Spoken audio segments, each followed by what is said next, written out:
करे। फिर आज फिर यीशु मसीह के नाम से हम एक साथ एकत्र हुए हैं यहाँ पर, और आज फिर मैं प्रकाशित वाक्य के बारे में कुछ और नई बातों को आपके सामने रखने वाला हूँ।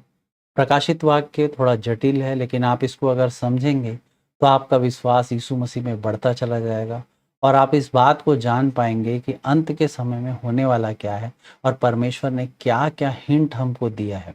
और ये सब गुप्त बातों को जब आप जान पाएंगे, तब आपका विश्वास यीशु मसीह में और भी बढ़ता चले जाएगा। अगर आप पिछले प्रकाशित वाक्य के वीडियो को नहीं देख पाए हैं तो ज़रूर आप उसको देखें। आइए हम चैप्टर 12 में फिर से एक बार उसमें हम आते हैं। चैप्टर 12 में आपने टाइटल देख ही लिया होगा यहाँ पर, स्त्री और अजगर का। तो यहाँ पर हम शुरुआत में ही हम लोग देख लेते हैं कि किस तरह का घटना, एक नया तरह का घटना चैप्टर 12 में हमको यहाँ पर देखने मिलता है। और जैसे ही ये चैप्टर स्टार्ट होता है तो यहाँ पर 2 साइन हमको दिखाई दे रहा है। हालेलुया। और ये जो ट्रिब्यूलेशन, जो क्लेश का समय है, इसका मिडिल टाइम है। क्योंकि पिछले बार का जो, अगर आप लोग ने वचन को सुना होगा, प्रचार को, तो आपको समझ में आया होगा कि क्लेश का समय चल रहा है और उसका बीच का जो ये टाइम है। और यहाँ पर फिर से एक नया 2 साइन हमको यहाँ पर दिख रहा है। और ये सिंबल तो आप लोग देख रहे होंगे शुरू से, जब से हम लोगों ने प्रकाशित वाक्य को स्टार्ट किया है। हालेलुया। सारा चीज हमको उपमा में और सिंबल में बात हो रहा है। हालेलुया। तो इसको हम रियल वर्ड से जोड़ेंगे नहीं, जबकि हम क्या है, परमेश्वर के वचन के द्वारा इसको समझने की कोशिश करेंगे। हालेलुया। क्योंकि परमेश्वर ने हमको टूल दिया है, और वो बाइबिल है, और उसके द्वारा जो है परमेश्वर के वचन को हम और अच्छे से समझ सकते हैं। हालेलुया। तो यहाँ पर जो है चैप्टर 12 जैसे ही स्टार्ट होता है तो यहाँ पर 2 जो है साइन दिया गया है, और इस साइन के बारे में यूहन्ना ने हमको बताया है। हालेलुया। तो इसको रियल वर्ल्ड से आप मत जोड़िए, नहीं तो आप क्या हो जाएंगे, कंफ्यूज हो जाएंगे कि ये किस तरह का साइन है, क्या है। कुछ कुछ आपको समझ में आ रहा होगा, कुछ कुछ समझ में नहीं आ रहा होगा। लेकिन पहला साइन जो बताया गया है वो बताया गया है एक स्त्री का।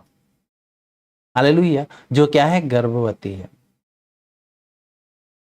हालेलुया। तो और वो एक मतलब बोलना चाहिए कि एक स्त्री है, बच्चा जनने वाली है। हालेलुया। तो यहाँ पर बहुत सारा चीज है, आप बहुत सारी चीजों को समझ सकते हैं और बहुत सारी चीजों को अंडरस्टैंड कर सकते हैं कि इसमें क्या है, किस तरीके से इसको बताया गया है। लेकिन अगर आप 5वां पद को पढ़ते हैं तो 5वां पद में परमेश्वर का वचन बोलता है, वह बेटा जनी जो लोहे का दंड लिए हुए सब जातियों पर राज्य करने पर था, और वह बच्चा एकाएक परमेश्वर के पास और उसके सिंहासन के पास उठाकर पहुंचा दिया गया। हालेलुया। तो थोड़ा सा समझने में जो है ना, इसको थोड़ा सा दिक्कत जाता है कि ये बेटा जो है कौन है, ये जो स्त्री के बारे में बताया गया है कौन है। लेकिन हम वचन के अनुसार अभी देखेंगे तो हमको सारा चीज क्या हो जाएगा, क्लियर हो जाएगा। अगर आप वचन से इसको पढ़ेंगे तो आपको समझ में आएगा। आप अगर भजन संहिता की किताब अध्याय 2 को निकालेंगे, पद 7 से मैं आपको पढ़ के सुना रहा हूँ।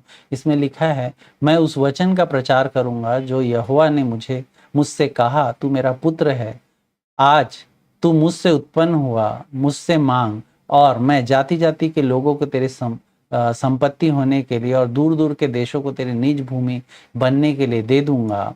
तू उन्हें लोहे के दंड के से टुकड़े टुकड़े करेगा, तू कुम्हार के बर्तन के समान उन्हें चकनाचूर कर डालेगा। हालेलुया। तो ये वचन को पढ़ने से आप लोग समझ ही गए होंगे कि ये यीशु मसीह के को रिप्रेजेंट करता है, और यीशु मसीह के बारे में ये बता रहे हैं। हालेलुया।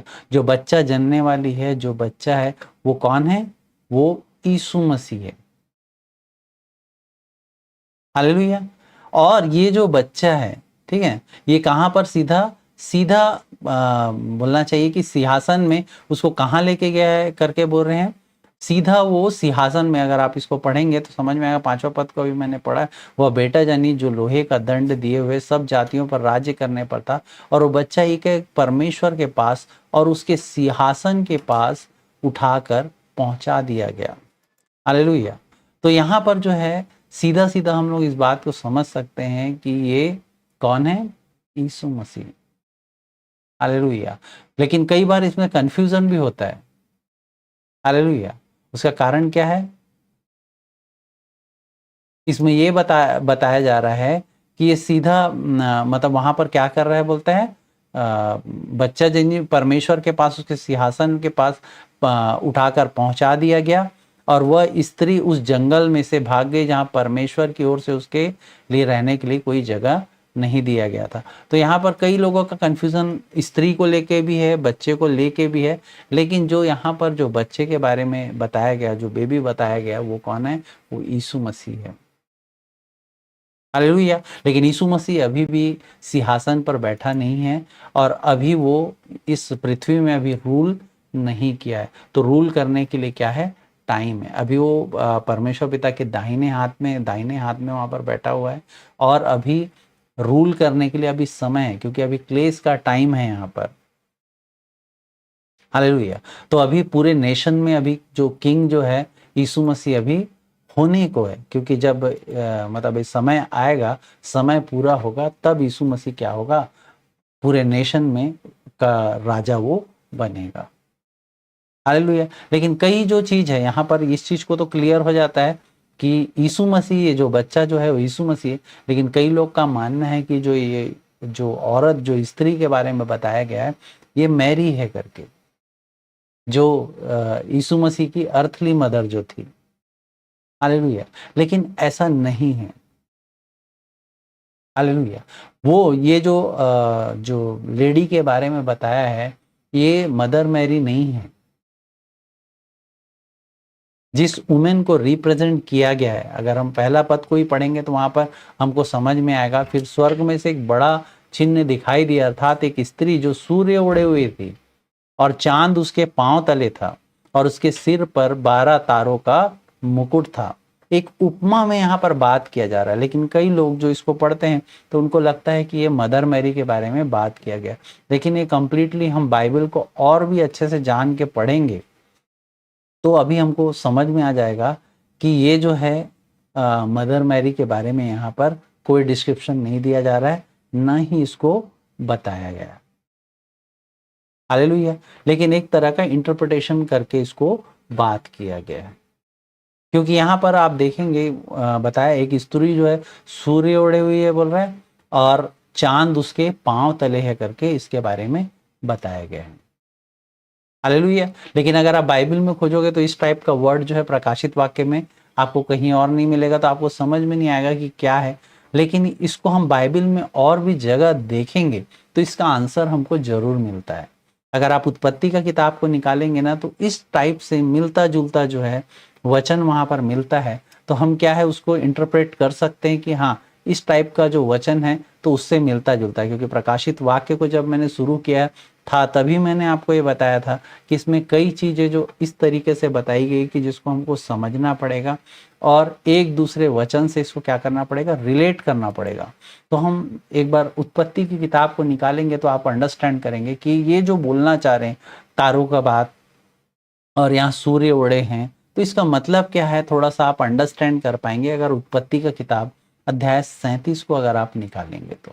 इसमें परमेश्वर का वचन कहता है, यूसुफ ने एक अध्याय 37 उसका पद 5 से मैं पढ़ रहा हूँ, उसमें लिखा हुआ है, यूसुफ ने एक स्वप्न देखा और अपने भाइयों से उसका वर्णन किया, तब वे उससे और भी द्वेष करने लगे। उसने उनसे कहा, जो स्वप्न मैंने देखा उसे सुनो। हम लोग खेत में पूले बांध रहे हैं, और क्या देखता हूं कि मेरा पूला उठकर सीधा खड़ा हो गया। तब तुम्हारे पूलों ने मेरे पूलों के चारों तरफ से घेर लिया और उसे दंडवत किया। तब उसके भाइयों ने उससे कहा, क्या सचमुच तू हमारे ऊपर राज्य करेगा, या क्या सचमुच तू हम पर प्रभुता करेगा? इसलिए कि वे उसके स्वप्नों और उनकी बातों के कारण उससे और भी अधिक बैर करने लगे। फिर उसने एक और स्वप्न देखा और अपने भाइयों से उसका भी वर्णन किया। सुनो, मैंने एक और स्वप्न देखा है कि सूर्य और चंद्रमा और 11 तारे मुझे दंडवत कर रहे हैं।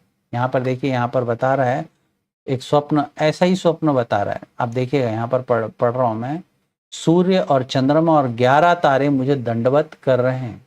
इस स्वप्न का उसने अपने पिता और अपने भाइयों को वर्णन किया। तब उसके पिता ने उसको डांट कर कहा, यह कैसा स्वप्न है जो तूने देखा है? क्या सचमुच मैं और तेरी माता और तेरे भाई सब जाकर तेरे आगे भूमि पर गिरकर दंडवत करेंगे। हालेलुया। तो यहां पर जो है यूसुफ के बारे में जब हम पढ़ते हैं तो कुछ सेम घटना जो प्रकाशित वाक्य में बता रहा है उस चीज को यहां पर हम रिलेट करते हैं। जब यूसुफ ड्रीम देखता है ना तो उसको इस तरीके का एक सिंबॉलिक ड्रीम जो है दिखाता है। हालेलुया। और यहां पर भी वही सिंबॉलिक ड्रीम जो है दिखाया जा रहा है। ये जो स्वप्न है जो 2 पार्ट में उसको दिखाया गया है। तो दूसरा पार्ट जो यूसुफ का जो है फर्स्ट पार्ट में तो बताया वो स्वप्न तो समझ में आ गया आपको, जो मतलब धान का जो पूला रहता है वो वाला। और सेकंड पार्ट वाला जो स्वप्न है उसमें वो सूर्य तारे इस टाइप का जो स्वप्नों को देखता है। तो इससे अंडरस्टैंड हम लोग कर सकते हैं क्योंकि यूसुफ जो है इसको अंडरस्टैंड कर लेता है। हालेलुया। तो ये जो स्वप्न रिप्रेजेंट किसको करता है? याकूब और उसके फैमिली को, मतलब पूरे इज़राइल देश को रिप्रेजेंट करता है। तभी जो है याकूब इस बात को बोलता है, क्या तेरी माता तेरे भाई और सारे लोग भी हम भी दंडवत करेंगे क्या? हालेलुया। तो सेम यहां पर भी उसी बात को बताया जा रहा है कि फ्यूचर में ऐसा होगा करके। हालेलुया। तो मेरे कहने का मतलब ये है, ये स्वप्न जो है और अभी प्रकाशित वाक्य के बाद को जो हम पढ़े हैं ये एक दूसरे से को रिलेटेड है। हालेलुया। तो पहला ड्रीम तो जब वो इजिप्ट में जैसे ही उन लोग मिस्र देश में जाते हैं यूसुफ का तो वो पूर्ण हो जाता है। लेकिन जो सेकंड ड्रीम है, हालेलुया, वो एक तरह का भविष्यवाणी है। हालेलुया। तो यहां पर सेकंड जो ड्रीम को भी हम समझ चुके हैं कि ये इज़राइल के घरानों के बारे में बात हो रहा है करके। हालेलुया। तो यहाँ पर कई और एडिशनल डिटेल्स भी है लेकिन इतने डीप में हम लोग नहीं जाएंगे। लेकिन जो है मैं आपको ये बता रहा हूँ कि ये जो है इज़राइल और यूसुफ के फैमिली के बारे में बात हो रही है। तो इसको हम अंडरस्टैंड कर सकते हैं कि जो सूर्य के बारे में बता रहा है, जो चंद्रमा, जो तारों के बारे में बात कर रहे हैं, तो ये कौन है? ये पूरे हैं इज़राइल देश के बारे में बात हो रहा है। क्योंकि याकूब जो था, याकूब से ही मतलब इज़राइल, जिसको बाद में उसका नाम इज़राइल पड़ा, उसी से ही पूरा इज़राइल का घराना जो है हुआ।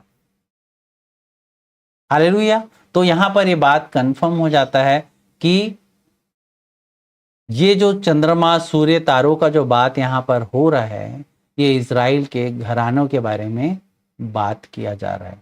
और जो स्त्री के बारे में बात किया जा रहा है इसको लेके भी बहुत कंफ्यूजन है। लेकिन अगर हम यिर्मयाह की किताब को पढ़ते हैं तो हमको इस बात से पता चलता है कि ये जो है ये भी इज़राइल को ही रिप्रेजेंट करता है। क्योंकि अगर आप यिर्मयाह की किताब अध्याय 3 उसका 8 पद को पढ़ते हैं उसमें बोलता है, फिर मैंने देखा जब मैंने भटकने वाली इज़राइल को और उसके व्यभिचार करने के कारण त्याग कर उसे त्याग पत्र दे दिया, तो भी उसकी विश्वासघाती बहन यहूदा न डरी, वरन जाकर वह भी व्यभिचारिणी बन गई। मतलब ये जो स्त्री का एक जो वर्णन जो दिया गया है, यिर्मयाह ने जो बात को बताया है यहाँ पर, वो इज़राइल और इज़राइल के घराने के बारे में बताया है। इज़राइल को एक स्त्री के रूप में रिप्रेजेंट किया हुआ है। तो हम लोग को इस बात को क्लियर हो गया है कि ये जो है सबसे पहला जो जो 2 बातें हैं, जिसमें पहला बात था कि वो जो बच्चा जो था वो कौन था? वो था यीशु मसीह। हालेलुया। और जो स्त्री है वो स्त्री कौन है? वो स्त्री है इज़राइल और इज़राइल का पूरा घराना। हालेलुया। तो यहां पर हम परफेक्ट तरीके से समझ गए हैं कि ये दोनों चीज क्या होने वाला है और इसका इंटरप्रिटेशन क्या है। हालेलुया। तो यहां पर जो है सेकंड जो पार्ट में हम लोग पढ़ते हैं तब हम लोग को समझ में आता है कि एक अजगर के बारे में बात हो रहा है। फिर उसके बाद मतलब अगर हम 3rd वचन को पढ़ते हैं तब उसमें लिखा हुआ है, एक और चिन्ह स्वर्ग में से दिखाई दिया और देखो एक बड़ा लाल अजगर था जिसके 7 सिर और 10 सींग थे और उसके सिर पर 7 राज मुकुट थे। हालेलुया। तो यहां पर फिर से जो है इंटरप्रिटेशन में बात हो रहा है, यहाँ पर ऐसा अजगर तो आप लोग ने कभी देखा नहीं होगा जिसके 7 सिर हैं, जो लाल कलर का अजगर है, या वो मुकुट पहना हुआ है, ऐसा आप लोगों ने देखा है क्या? नहीं देखा होगा। लेकिन ये अजगर कौन है, इसके बारे में जो है क्लियर जो है यूहन्ना 9वें पद में डायरेक्ट इसको क्लियर कर देता है कि ये कौन है करके। अगर आप इंग्लिश बाइबल में पढ़ेंगे तो यहाँ जो मैं तीसरा पद को पढ़ा हूं तो यहाँ पर ड्रैगन लिखा हुआ है, अजगर नहीं लिखा हुआ है। लेकिन अगर आप इसको 9वें पद को पढ़ते हैं तब हमको कंफर्म हो जाता है जो अजगर के बारे में बात कर रही है कौन है करके। 9वां पद को पढ़ते हैं तब उसमें लिखा है, तब वो बड़ा अजगर अर्थात वही पुराना सांप जो इब्लीस और शैतान कहलाता है और सारे संसार को भरमाने वाला है, पृथ्वी पर गिरा दिया गया करके यहाँ पर यूहन्ना हमको डिटेल्स दे देता है। हालेलुया। तो यहाँ पर कहने का मतलब ये है कि ये जो है शैतान है, सिंपल सा बात है। जिस अजगर के बारे में बात हम कर रहे हैं तो उसको हम आइडेंटिफाई कर लिए हैं, लेकिन यहाँ पर कुछ और बात को भी यहाँ पर बता रहा है कि ये जो अजगर है इसका क्या है, इसका पूंछ भी है बता रहा है। हालेलुया। तो ये मतलब ये अजगर का पूंछ है, और आगे का और भी जो जानकारी को हम लोग देखते हैं तो थोड़ा डिफरेंट टाइप का जानकारी हमको लगता है। मतलब जिसके 7 सिर और 10 सींग है बोल रहा है। हालेलुया। एक लाल बड़ा अजगर था जिसके सिर और 7 सिर और 10 सींग थे, और उसके सिर पर 7 राजमुकुट थे। उसके पूंछ ने आकाश के तारों की 1/3 को खींचकर पृथ्वी पर डाल दिया बोल रहा है। हालेलुया। तो फिर से यहाँ पर इंटरप्रिटेशन का बात हो रहा है, क्योंकि अजगर का आप देखे होंगे ऐसा कुछ पूंछ तो होता नहीं है, लेकिन ये पूंछ क्या रिप्रेजेंट करता है, इस तरीके का जो मतलब ड्रैगन जो है, रेड ड्रैगन को आप देखे होंगे ना, तो थोड़ा मैं आपको इसके बारे में थोड़ा सा डिटेल बताता हूँ। क्योंकि जितने भी स्वर्गदूत जो 1/3 गिरा दिए गए हैं, है ना, उन लोग सबके क्या है, पूंछ हैं। हालेलुया। इनके क्या है, पूंछ है। अब इसके बारे में हम बहुत ज्यादा डिटेल में नहीं जाएंगे, लेकिन एक सिंबल है किसका, जो भी शैतान है उसका। हालेलुया। आगे हम और पढ़ते जाएंगे तो हमको समझ में आएगा, लेकिन एक सिंबॉलिक तो तौर पे, जैसे पिछले बार भी हम लोगों ने देखा था शैतान को एक सिंबल की तरह बता रहा है, तो यहाँ पर भी ये बता रहा है। उसने क्या, जैसे कि हम 9वां पद को पढ़ के हम कंफर्म हो गए कि ये अजगर जिसके बारे में बातें हो रही है वो कौन है, शैतान ही है। और जो आगे बात हो रहा है कि भाई 1/3 जो मतलब बोलना चाहिए कि उसके पूंछ ने आकाश के तारों की 1/3 को खींचकर पृथ्वी पर डाल दिया, इसका मतलब क्या है। हालेलुया। इसका मतलब पहले तो, सबसे पहले तो हम ये बात को समझ चुके हैं कि ये जो अजगर है ये खुद शैतान ही है, और जिसके बारे में बता रहा है कि 1/3 जो जिसको फिर पृथ्वी में और डाला, मतलब वही शैतान और उसकी सेना ही है। जो 1/3 सेना जिसने क्या किया, विद्रोह किया, जिन्होंने रिबेलियन किए, उन लोग उन्हीं को ही क्या किया, वो पृथ्वी पर ले आता है। हालेलुया। तो हम लोग इस चीज को देख सकते हैं कि ये जो शैतान है ये क्या है, मसीह का विरोधी है। शैतान क्या करता है, वो सारे काम को करता है जो यीशु मसीह के अपोज में करना रहता है। और आपको पता होना चाहिए ये जो ड्रैगन है, ये जो अजगर है, ये जो शैतान है, हालेलुया, कब से मसीह का इंतजार कर रहा है। हालेलुया। इस पद में भी हम पढ़ते हैं तो यहाँ पर क्या बोलता है, जब वो प्रसव की पीड़ा में थी, और तभी से वो क्या है, ताक में लगा के रखा हुआ था। क्या ताक लगा के रखा था, वह अजगर उस स्त्री के सामने जो जच्चा थी खड़ा हुआ, कि जब वह बच्चा जने तो उस बच्चे को क्या करे, निगल जाए करके। हालेलुया। शैतान शुरू से ही ये चाहता था कि जब भी मसीह पैदा हो, हालेलुया, तो क्या किया जाए, मार डाला जाए। क्यों? क्योंकि उसको पता था कि मुझे हराने वाला कोई आने वाला है करके। हालेलुया। क्योंकि उसका जो किंगडम है उसको कोई लेने वाला है करके उसको ये बात पता था।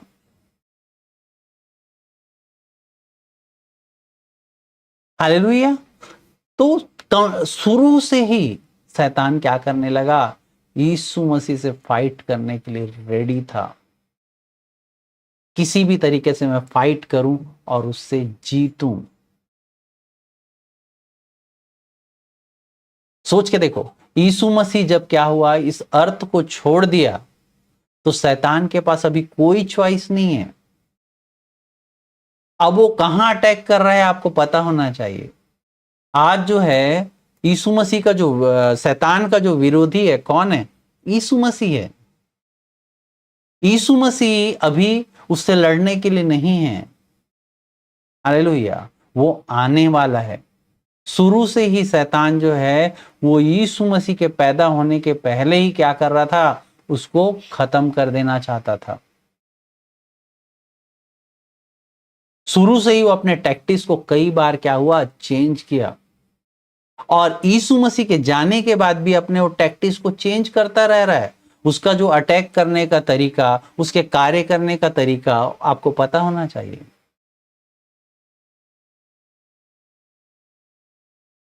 हालेलुया। तो अभी भी जो है ना, शैतान जो है पूरी तरीके से जो है इस क्लेश के समय में अपना अटैक करना, अपने एनिमी को चूज किया है, जो हम लोग आगे अभी देखेंगे।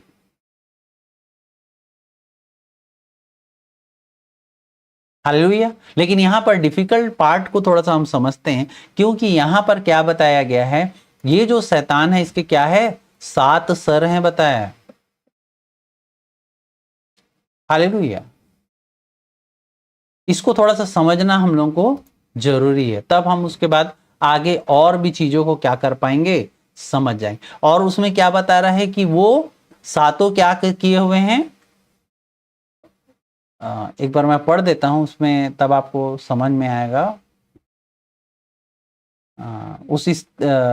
कहा गया, यस। एक और चिन्ह स्वर्ग से दिखाई देता है, और देखा एक बड़ा लाल अजगर था जिसके 7 सिर और 10 सींग थे, और उसके सिर पर 7 मुकुट थे। हालेलुया।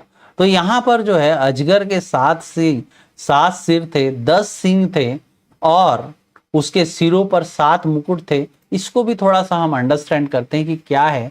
लेकिन इसके कुछ कुछ बातों को मैंने दानियल 7 से आपको पहले के भी चैप्टर में बताया है। अगर आप रेगुलर उसको सुन रहे होंगे तो आपको पता होगा कि ये क्या है करके। हालेलुया। तो दानियल का किताब अध्याय 7 पद 7 से मैं आपको निकाल के पढ़ता हूं, तो आप थोड़ा देखेंगे तो आपको समझ में आएगा।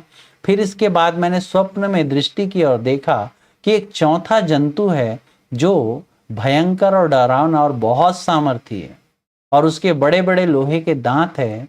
वो सब कुछ खा डालता है और चूर चूर करता है, और जो बच जाता है उसे पैरों से रौंदता है। वह सब पहले जंतुओं से भिन्न है, और उसके क्या हैं, 10 सींग है। मैं उस सींगों को ध्यान से देख रहा था, तो क्या देखा कि उसके बीच एक और छोटा सा सींग निकला, और उसके बल से उन पहले सींगों में से 3 उखाड़े गए। फिर मैंने देखा कि उस सींग में मनुष्य की सी आंख और बड़ा बोल बोलने वाला मुंह भी है।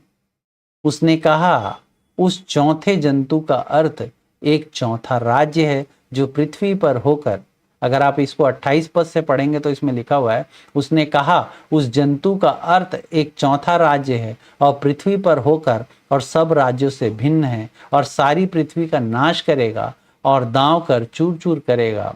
उन 10 सिंह का अर्थ यह है कि उस राज्य में से 10 राजा उठेंगे, और उसके बाद उन पहलों से भिन्न और राजा उठेंगे जो 3 राजाओं को गिरा देंगे। और वह परम प्रधान के विरुद्ध बातें करेगा और परम प्रधान के पवित्र लोगों को पीस डालेगा, और समय और व्यवस्था के बदल देने का आशा करेगा, वरन 3.5 काल तक वे सब उसके वश में कर दिए जाएंगे। हालेलुया। तो यहां पर हमको पढ़ने के बाद कुछ चीजों को समझ में आता है कि वो जो 10 मुकुट पहने हुए हैं वो क्या है। हालेलुया। दानियल की किताब को हम पढ़ते हैं तो हमको समझ में आ जाता है ये जो राज्य जो चलने वाला है ये किसका था? अन्य जातियों का, जिसके बारे में मैंने आपको बताया है। अन्य जातियों का जो किंगडम है स्टार्ट कहां से हुआ था? रोमन साम्राज्य से स्टार्ट हुआ था। हालेलुया। और कब तक चलते रहेगा? ये पूरा शैतानी राज्य जब तक चलेगा, हालेलुया, तब तक ये चलते रहेगा। हालेलुया। तो ये अंत का समय जो है, हालेलुया, जो इस किंगडम में भी आप देखेंगे तब बताया जा रहा है अंत के समय में भी क्या है? 10 जो है राजा जो रूल करेंगे, सिंपल, और 10 राज्य होंगे। लेकिन उसके बाद जो है 3 राजा हटा दिए जाएंगे, फिर एक राजा जो है ना वो क्या करेगा? उनमें राज्य करेगा। मतलब जो 10 राजा है वो 7 राजा 10 जो है राज्य में राज्य करेंगे। और ये 3.5 साल के समय तक ऐसा होगा। और ये सारे लोग किसके अगुवाई में सब काम को करेंगे? शैतान के अगुवाई में। हालेलुया। तो आप इस सब बातों को मैंने पहले ही बता दिया है, कुछ चैप्टर पहले आप लोग देखेंगे तो इस सारे बातों को आप लोग जान चुके हैं। चैप्टर 13 में हम लोग आएंगे ना, और डिटेल में इसके बारे में हमको समझ में आने लगेगा कि क्या होने वाला है करके, तो वहां पर भी और हम लोग देखेंगे।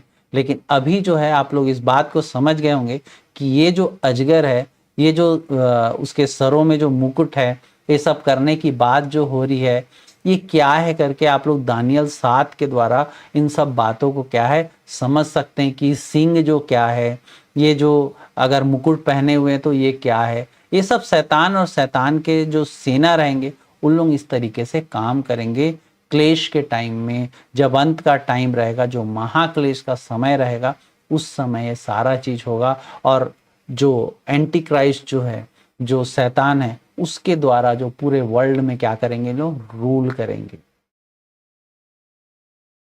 हालेलुया। तो इस बात को भी हम लोग समझ चुके हैं कि ये किस तरीके से होने वाला है। क्योंकि अभी हम लोगों ने पढ़ा ना, एक और चिन्ह स्वर्ग में दिखाई दिया और देखा कि एक बड़ा लाल अजगर था जिसके 7 सिर और 10 सींग थे। तो ये 7 सिर और 10 सींग का मतलब भी आप समझ गए होंगे कि ये शैतान और उसके जो अनुयायी जो हैं, जो राज्य करेंगे पूरे वर्ल्ड में, जिसके बारे में बताया गया है। हालेलुया। तो ये सारा डिटेल्स जो है पहले से ही दिया गया हुआ है। ये सारा जो चीज है ना डिटेल्स में दानियल के किताब में हम लोगों ने पहले ही पढ़ चुके हैं। हालेलुया। तो शैतान अपना काम को क्या कर रहा है? अपने लोगों के साथ करने के लिए वो भी रेडी है, वो हार मानने के लिए अभी भी तैयार नहीं है। हालेलुया। शैतान क्या है? जिस तरीके से यीशु मसीह का जो किंगडम आने वाला है वो अपना भी किंगडम बना रहा है। हालेलुया। और वो अपना किंगडम कहां पर बनाएगा? यहीं पर बनाऊंगा सोच रहा है। कहां पर? इस पृथ्वी में। क्यों? क्योंकि इस पृथ्वी में यीशु मसीह का भी राज्य आने वाला है, लेकिन वो पहले से अपना किंगडम को बनाने के लिए तैयारी कर रहा है। हालेलुया। अगर आप दूसरा कुरंथी का किताब अध्याय 4 उसका 3 में पढ़ेंगे तो वहां पर लिखा हुआ है, परंतु यदि हमारे सुसमाचार पर पर्दा पड़ा है तो यह नष्ट होने वालों ही के लिए पड़ा है, और उन अविश्वासियों के लिए जिनकी बुद्धि संसार के ईश्वर ने अंधी कर दी है। हालेलुया। तो इस संसार का ईश्वर लिखा गया है। शैतान जो है इस संसार का क्या है? ईश्वर है, बोल रहा है, ताकि मसीह जो परमेश्वर का प्रतिरूप है उसके तेजोमय सुसमाचार का प्रकाश उन पर ना चमके। हालेलुया। तो अभी आप लोग समझ चुके हैं इस बातों को कि अजगर कौन है और स्त्री कौन है करके। हालेलुया। और शैतान जो ऐसा नहीं है, शुरू से ही यीशु मसीह के पीछे लगा हुआ था। अगर आप बाइबल को पढ़ेंगे तो वहां पर शैतान का जो मकसद है आपको शुरू से ही मिलेगा। हालेलुया। वो शैतान जो है पूरे वर्ल्ड को कब्जा करके रखा हुआ है। क्यों करके रखा हुआ है? ताकि एक दिन वो क्या करे, जो उसको हराने वाला है उससे वो लड़ना चाहता है। बहुत समय से वार कर ही रहा है शैतान। आज का बात नहीं है, या अंत के समय में जो शैतान जो है तैयारी कर रहा है, अंत के समय में अपना राज्य को, किंगडम को यहाँ पर लाना चाहता है और स्थापित कर रहा है, ऐसा नहीं है। शुरू से ही शैतान जो है क्या कर रहा है, मसीह के को क्या करना है, डिस्ट्रॉय करना चाहता है। हालेलुया। क्योंकि उसको पता था कि ये क्या होने वाला है, क्योंकि परमेश्वर का वचन को वो सुना हुआ था। क्योंकि अदन की वाटिका में ही, पहले भी मैंने आप लोग जो उत्पत्ति में पढ़े, मैंने बताया था, उत्पत्ति की किताब 3:15 में कई बार आप लोगों ने पढ़ा होगा, उसमें लिखा हुआ है, मैं तेरे और इस स्त्री के बीच में और तेरे वंश और उसके वंश के बीच में बैर उत्पन्न करूंगा, वो तेरे सिर को कुचल डालेगा और तू उसकी एड़ी को डसेगा करके। हालेलुया। उसको पता है कि उसका हार जो है यीशु मसीह के द्वारा होने वाला है, लेकिन उसके पास फ्यूचर देखने का शक्ति नहीं है। जिस तरीके से हमारा जो परमेश्वर है वो ओमनीसेंट है, लेकिन शैतान के पास वैसा क्षमता नहीं है। शैतान उतना एडवांस नहीं है। हालेलुया। परमेश्वर जो है, परमेश्वर सब जानता है, परमेश्वर का क्षमता है, लेकिन परमेश्वर के प्लान को, फ्यूचर को शैतान नहीं जानता। उसको ये बात पता है कि उसका अंत होने वाला है, क्योंकि परमेश्वर ने अभी उत्पत्ति की किताब में बता चुके हैं, लेकिन कैसे होगा उसको ये नहीं पता। उसको ये पता है कि मसीह आने वाला है, उसको अटैक करेगा। हालेलुया। लेकिन मसीह को ही उसने क्या किया, अटैक करना स्टार्ट कर दिया। आप शुरू से ही देख सकते हैं कि जैसे ही उसको पता चला कि मसीह आने वाला है आदम के द्वारा, तो क्या किया, केन में क्या किया, करप्शन डाल दिया, ताकि हाबिल को क्या करे, मार दे। हालेलुया। आप देख सकते हैं उसका पर्पस क्या था, कि मसीह पैदा न हो। हालेलुया। लेकिन उसका प्लान सक्सेस हुआ क्या, नहीं। परमेश्वर ने सेत पैदा हुआ, सेत पैदा हुआ। उसके बाद हम और उत्पत्ति का किताब को पढ़ते हैं तो देखते हैं कि शैतान अपना पूरा सेना के द्वारा, शैतान जो लोग थे, उन्होंने पृथ्वी की स्त्रियों से विवाह करके पूरा जो नस्ल को बर्बाद करने की कोशिश की है। तब क्या किया परमेश्वर ने, नूह के टाइम में उन सारे लोग को बाढ़ में क्या कर दिया, मार डाला,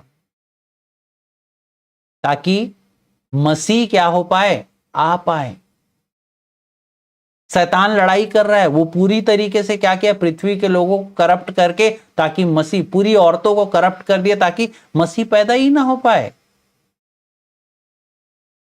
हालेलुया। लेकिन परमेश्वर के पास और भी प्लान था, और जो लिखा गया, जो बताया गया, वो मसीहा आया। उसके बाद भी शैतान रुका नहीं है। आप सोच सकते हैं, परमेश्वर के प्लान में बाधा डालने के लिए उसके बाद परमेश्वर ने क्या किया, अब्राहम को चुना। अब्राहम को क्यों चुना, क्योंकि इसके द्वारा मसीह जो है पैदा होगा इनके जनरेशन में। इसीलिए शैतान क्या किया, उन लोगों का, जो यहूदी जो लोग था, उनका दुश्मन बना रहा। उनको हर समय उनके साथ क्या करते रहा, ऐसा काम करते रहा ताकि क्या हो पाए, इन लोग वहां से मसीह ना आ पाए। उनको कई सारे ऐसे दुविधाओं में फंसाते गया, कई जगह उनको एडल्ट्रीज करने के लिए, कई जगह उन लोगों को मूर्ति पूजा और बहुत सारे चीजों में फंसाता चला गया शैतान, ताकि क्या हो, जो परमेश्वर का प्लान था जिससे यीशु मसीह का जन्म हो, वो ना हो पाए करके। हालेलुया। उसके बाद जब उसको पता चला कि मसीह पैदा हो चुका है, तब क्या किया, हेरोद के द्वारा, हेरोद जो राजा था, हेरोदेश, उसके द्वारा क्या किया, पूरे बच्चों को भी पूरा मरवा डाला शैतान। किस कदर वो जो है लड़ाई कर रहा था, आप सोच के देखो। उसके बाद भी शैतान जो है, यीशु मसीह, जब उसको पता चल गया ये यीशु मसीह है, उसके बाद भी वो वहां शांत नहीं रहा, वहां भी उसका लड़ाई जारी था। यहूदा इस्कारियोती के द्वारा वो पकड़ाया गया, और शैतान क्या चाहा कि यीशु मसीह क्या क्या कर दिया जाए, मार डाला जाए। हालेलुया। तो शैतान अभी एफर्ट नहीं लगा रहा है, शैतान उत्पत्ति के टाइम से ही एफर्ट लगा रहा है ताकि क्या हो पाए, यीशु मसीह का जन्म हो ही ना पाए। हालेलुया। लेकिन फ्यूचर में जो होने वाला है, जो परमेश्वर ने बताया है वही होने वाला है। हालेलुया। यीशु मसीह आने वाला है, उसका उसका राज्य जो है आने वाला है, क्योंकि परमेश्वर का जो वचन क्या कहता है, आप पढ़ के देख सकते हैं, यहाँ पर उसमें लिखा हुआ है 5वां पद में, वह बेटा जनी जो लोहे का दंड लिए हुए सब जातियों पर राज्य करने पर था, और वह बच्चा एकाएक परमेश्वर के पास और उसके सिंहासन के पास उठाकर पहुंचा दिया गया। हालेलुया। शैतान कुछ भी नहीं कर पाया। हालेलुया। आप सोच सकते हैं परमेश्वर का काम किस तरीके का है। और भी बहुत सारी बातें हैं जो आप प्रकाशित वाक्य का जान पाएंगे। इसमें थोड़ा और भी चीजें बची रह गई है जिसको नेक्स्ट वीक में कंप्लीट करूंगा। हालेलुया। आप प्रकाशित वाक्य को और जो भी ये स्टडीज का है इसको आप अच्छे से पढ़िए, समझिए। अगर आपको कोई भी कंफ्यूजन होता है तो आप मेरे को मेल कर सकते हैं, आप चाहें तो आप मेरे को मैसेज कर सकते हैं, आप कमेंट कर सकते हैं, आपको कहीं पर भी अगर कंफ्यूजन है तो। हालेलुया। परमेश्वर इन वचनों के द्वारा आपको बहुतायत में आशीषित करे। जितने लोग भी इस वचन को जहां कहीं से भी सुन रहे होंगे, परमेश्वर आपको आशीषित करे। आइए हम एक छोटा सा प्रार्थना करेंगे ताकि परमेश्वर का वचन जो है कार्य करे। दयालु परमेश्वर, तेरा धन्यवाद देता हूँ मेरे खुदावन, तेरे लोग पिता परमेश्वर और तेरे वचन के जो चाहने वाले जो लोग हैं मेरे परमेश्वर पिता, वो ललायित रहते हैं पिता, तेरे वचन के खोज में रहते हैं मेरे खुदा। तू पिता परमेश्वर उनके आत्मा को शांति कर पिता, उनके आत्मा को पिता वचन के भोजन से तृप्त कर मेरे खुदा, और सहायता को कर पिता परमेश्वर पिता। जो लोग भी पिता परमेश्वर जहाँ कहीं से भी पिता इन वचनों को सुन रहे हैं मेरे खुदावन, तो पिता परमेश्वर और भी उनको बुद्धि दे पिता परमेश्वर, ताकि तेरे आत्मा के द्वारा पिता इन सब बातों को समझ पाए पिता। तेरा धन्यवाद देता हूँ पिता, हर बात में तेरी महिमा करते हुए प्रार्थना को यीशु के नाम से मांगता हूँ, आमीन। हालेलुया। परमेश्वर आप सबको बहुतायत में आशीषित करे। अगर आप किसी भी तरीके का भेंट दे के परमेश्वर का महिमा अगर करना चाहते हैं तो आपको स्क्रीन पे एक बारकोड मिलेगा, उसमें नंबर भी है। आप उसमें कोई किसी भी तरीके का फ़ोन पे या अन्य कोई भी ऑप्शन से आप परमेश्वर के राज्य में भेंट को दे सकते हैं। अगर आपको परमेश्वर अगुवाई करता है तभी आप इस काम को करें और अच्छे मन से आप करें, ताकि परमेश्वर से आप कई गुना प्राप्त कर पाए। पिछले जो बार हमें जो भेंट प्राप्त हुआ था उसमें महिमा के द्वारा एक गुप्त भेंट था और डॉली के द्वारा एक गुप्त भेंट था, अन्य कोई भी भेंट हमको प्राप्त नहीं हुआ है। परमेश्वर आप सबको बहुतायत में आशीषित करे। आइए इन भेंटों के लिए प्रार्थना करेंगे। दयालु परमेश्वर, तेरा धन्यवाद देता हूँ मेरे खुदा, तू सहायता करता है मेरे खुदा, और हमारे जीवन को पिता परमेश्वर एक नया मार्ग देता है पिता परमेश्वर पिता। जितने लोग भी पिता अपने बढ़ती और घटती में पिता तेरे राज्य में पिता अपने हाथ को बढ़ाएं पिता परमेश्वर पिता, तेरी ओर पिता परमेश्वर उनकी विनतियों को करता हूँ मेरे खुदा। तो पिता उनको कई गुना मोड़ के देगा पिता परमेश्वर, ऐसा विश्वास करता हूँ। तेरे धन्यवाद करता हूँ हर एक बातों के लिए। प्रार्थना यीशु के नाम से मांगता हूँ, आमीन।